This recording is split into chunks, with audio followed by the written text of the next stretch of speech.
In this tutorial, I want to talk about the root control for character animation and the importance of the root control. So on this character rig, the root control is this circle around his waist, and it controls everything from the waist up. So if I move this up and down, you can see his knees bend, but it controls everything from the waist up, and if I rotate it.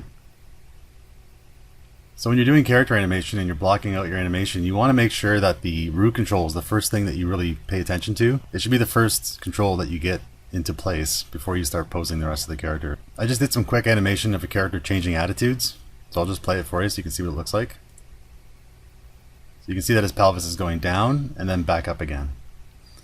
So the two things you want to think about when you're animating the root control is dipping and arcing the root.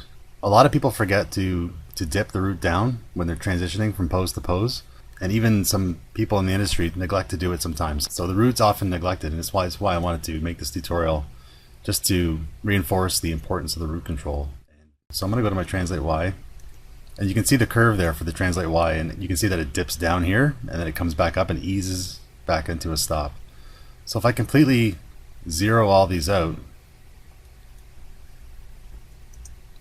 and we get rid of all the root control animation, and I play it now, you can see that it doesn't quite have the same effect. If I put the root animation back, you can see that's a lot more appealing. So that's dipping the root between poses. Now the other thing I wanted to talk about is arcing the root. So in this case we're going to use a little bit of the Translate X. If I isolate the Translate X in the graph editor here, let's say I want to have his root sort of dip and arc a little bit. So I want to have it dip down and arc. We're already using the Translate Y. I'm going to have to use a little bit of the Translate X as well.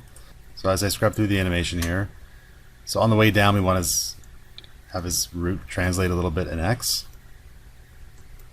So we'll just shift that key a little bit. And you can even bend the curve just to force it to move in X a little bit sooner.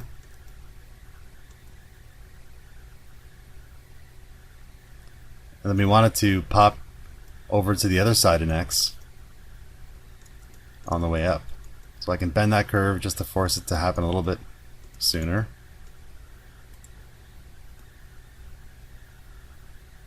So now you have a little bit of a swirling action with the hips.